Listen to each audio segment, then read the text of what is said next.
Hi, my name's Sarah Ellis, and today we will be discussing conversations around how ethics and documentary filmmaking and the ideas surrounding them have changed, and how those might relate to technological advances in filmmaking.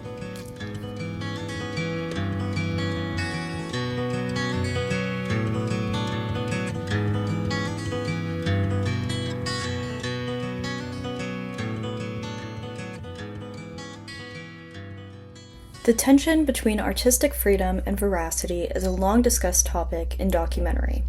Where does a filmmaker's artistic vision end and depictions of the truth begin? Can the two overlap? These theoretical questions have been discussed countless times, so today I want to turn to ethical concerns of documentary filmmaking and the scholarly discussion surrounding them. Specifically, I want to try to track these concerns over the years and see what links them.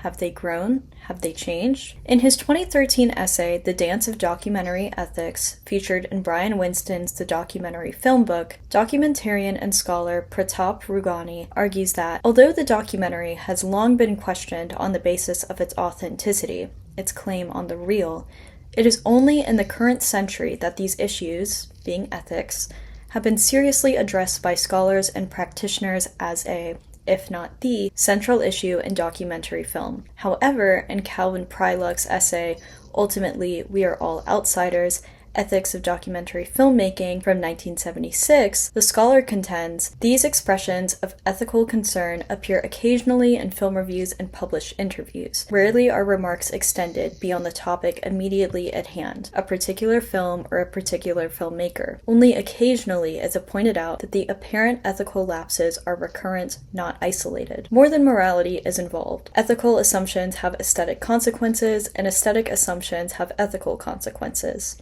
So, in 1976, Pryluck argued that ethical discussions of documentary were marginal at best. 37 years later, Rugani said that only in the 21st century have ethics been seriously discussed in documentary filmmaking. So, as we can surmise, Pryluck's concerns were not foregrounded for another 2 decades or so. What I'm interested in, however, is looking into what events led up to these essays and sentiments. What were these authors responding to? Throughout both Rugani's and Pryluck's essays, respectively, they each mention technological advances in film and their effect on the kinds of films made. I argue that these technological advances and the increased accessibility and democratization of filmmaking open up new areas of ethical concern, particularly around issues of consent. In this video essay, we will explore these advancements and their connections to the author's discussions of ethics in documentary. We will also discuss how Rugani's essay mirrors his predecessor, as well as look forward to new technological advancements. First, let's discuss what was going on in the mid-20th century. Turkish scholar Khadija El-Madah explains that, at this time, technological innovation began to accelerate dramatically. Lightweight cameras, portable sound recorders, and more flexible film stocks expanded the documentary's capacity for spontaneity and direct engagement with unfolding events. These tools encouraged the emergence of new stylistic movements, such as free cinema, cinema verite, and direct cinema that prioritize mobility, immediacy, and the filmmaker's proximity to everyday life. This shift marked a departure from heavily scripted, institutionally controlled documentary models and introduced a more fluid, observational approach that emphasized the organic development of events.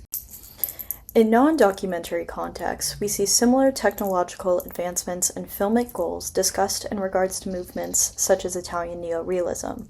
However, while Italian neorealism used fictional stories to highlight real-life, contemporary issues, direct cinema took a more, excuse the redundancy, direct approach.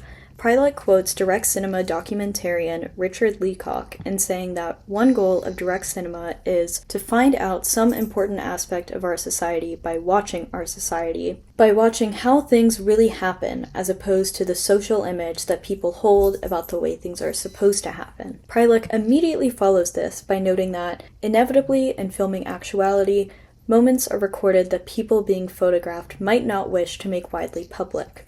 Adult citizens riding in a public bus are provoked into making hostile responses to high school students. A long unemployed worker gets rowdy drunk and has an altercation with the local policy. A teacher who happens to wear thick corrective glasses is shown in an extreme close-up that emphasizes her heavy eyeglasses. Though some of these examples are more comical than others, we can see where the concerns arise. To use Leacock's words, in watching how things really happen, which means we also have to film how things really happen, the subjects may be exposed in unsavory lights. Pryluck mentions an observation made by Stephen Mamber, author of the 1974 book Cinema Verite and America, Studies in Uncontrolled Documentary, in which Mamber references the final scene of the 1969 direct cinema documentary Salesman, directed by the Maysles brothers and Charlotte Zerwin. To better understand his point, let's go over the plot. As Mamber describes it, the film depicts the activities of 4 Bible salesmen. It begins in Boston, but takes place primarily during a selling trip in Florida. All 4 men are shown in independent sales attempts. They go to the homes of people who have stated their interest in the product by filling out a card at their church, and the great majority of scenes are these one-to-one encounters. At an early point, though, the film begins to focus on one of them, Paul,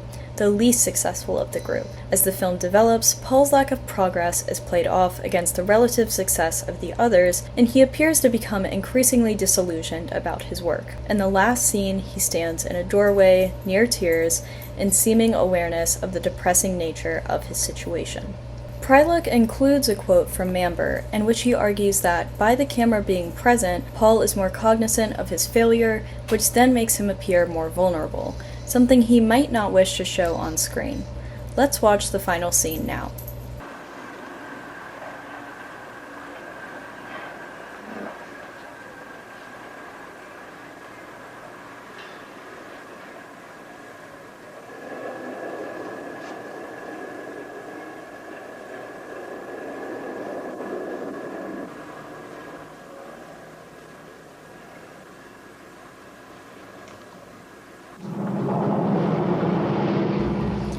As we see here, the camera very slowly zooms in on Paul's face, accentuating his distressed look. The image then fades to black, leaving us to sit with this final image of Paul. Recall what Mamber says of this scene. The presence of the camera appears to make Paul even more acutely aware of his failure, threatening to expose feelings he might prefer to keep hidden. Though Mamber's reading is not definitive, Pryluck argues that this observation, alongside another scene Mamber looks at, elucidates a central ethical problem in direct cinema as currently practiced. This is as of 1976. He explains that in these scenes, the film deals with the relationship of the men to themselves, not to others. He says, "They may have agreed to serve as subjects for the films, but a waiver of privacy is not absolute." Earlier in his essay, Pryluck claims that the presence of cameras can make it more difficult for one to refuse consent. He gives us an example, but here's one I've adjusted for the modern day. Imagine you're at work and your boss brings you in for a meeting. He fires you and tells you that while he appreciates your work, he needs to downsize. You panic as you've been living paycheck to paycheck as is. You walk outside, leaving the office building with tears streaming down your face, and a small film crew rushes towards you and tells you they're doing man-on-the-street interviews and that this is being streamed live on Instagram.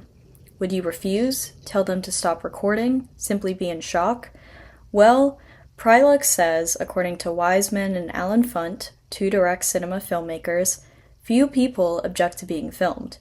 He then adds, this is not surprising. The method of obtaining consent is stacked in the filmmaker's favor. As we can see, Pryluck has ethical qualms with the nature of the relationship between filmmaker and subject as practiced in direct cinema. This relationship, of course, is largely possible because of the new lightweight camera and sound recording technologies that were available at the time. Filmmakers were no longer confined to stiff film sets.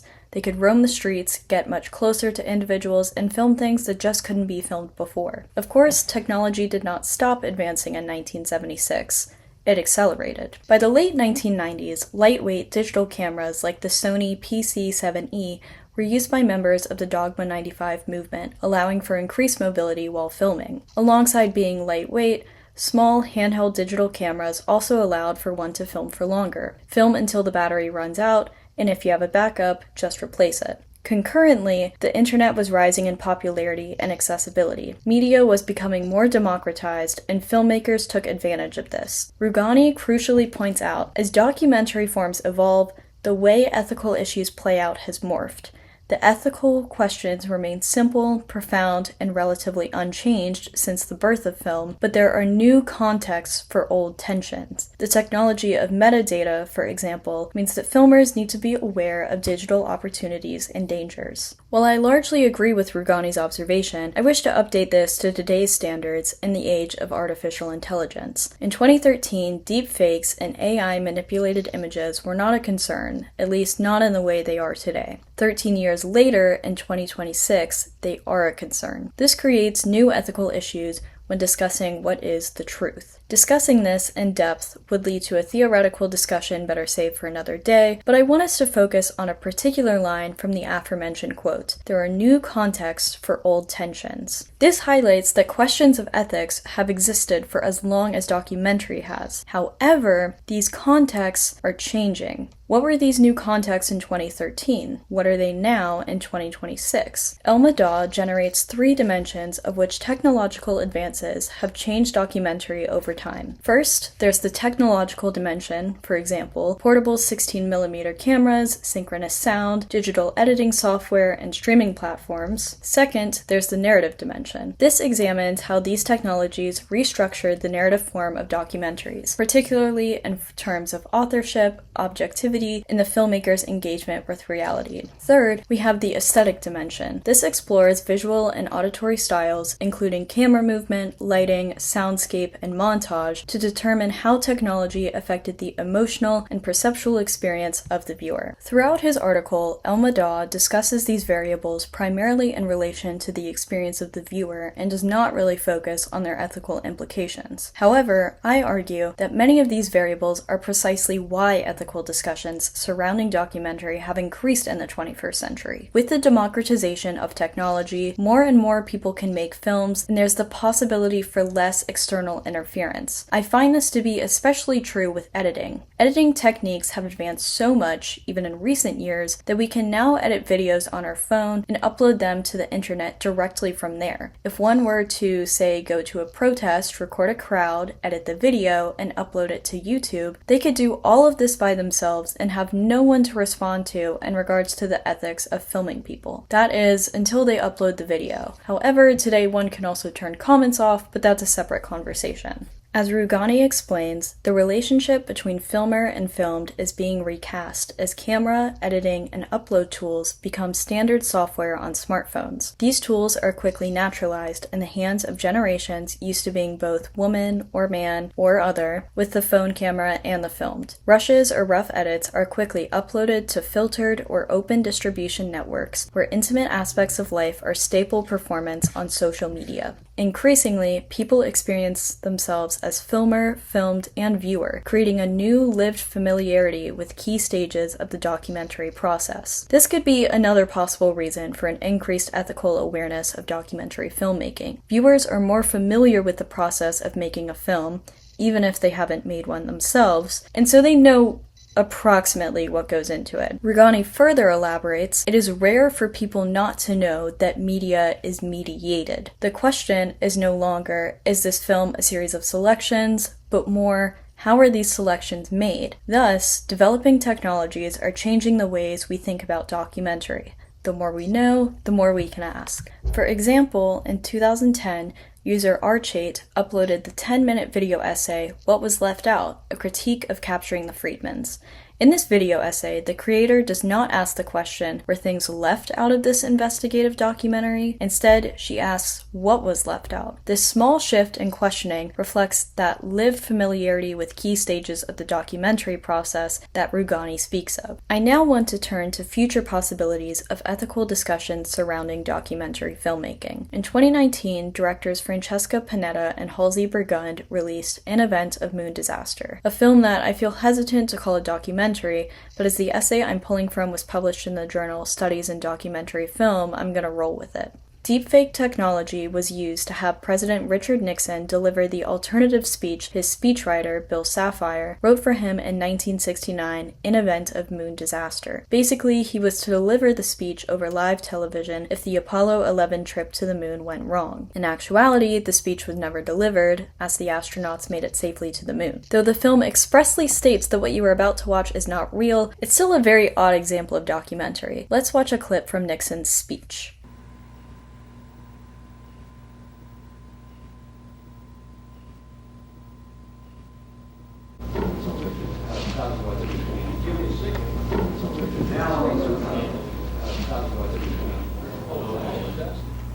Good evening, my fellow Americans.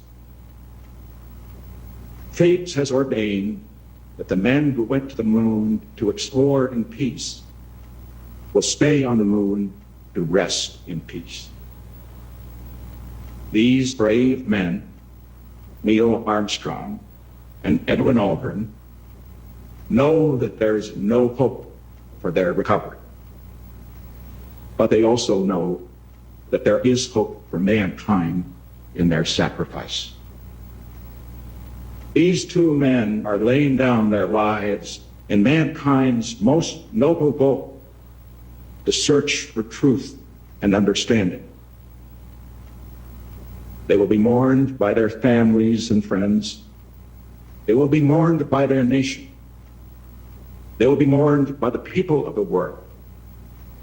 They will be mourned by a Mother Earth that dared send two of her sons into the unknown.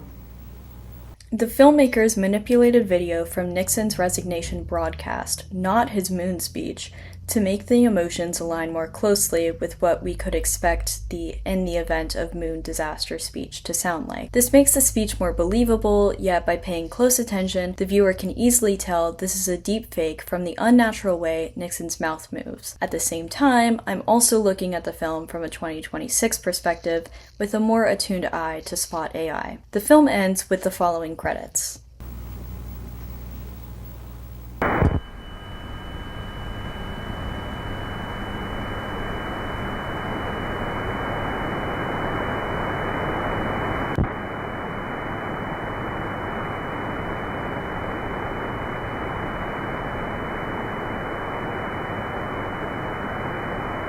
Roger.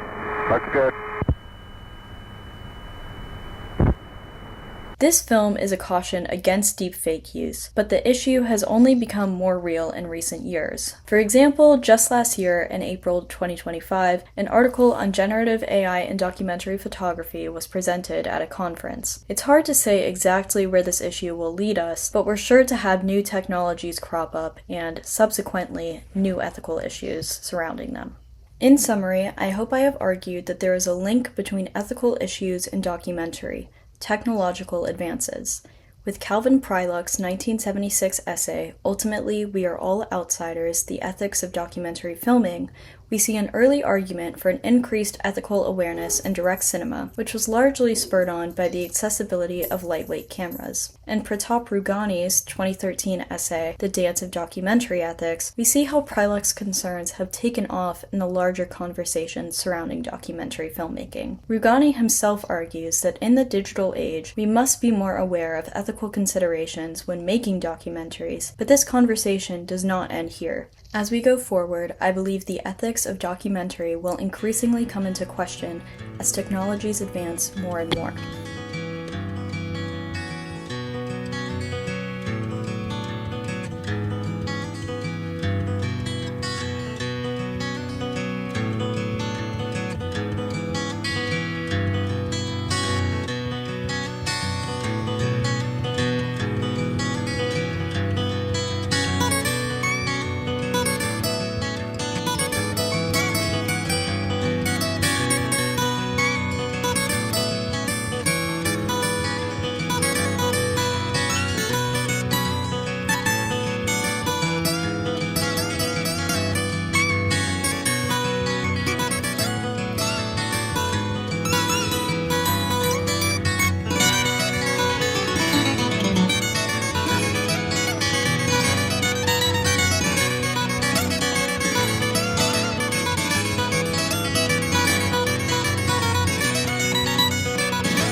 Said the apple to the orange, oh, I wanted you to come close to me and kiss me to the core.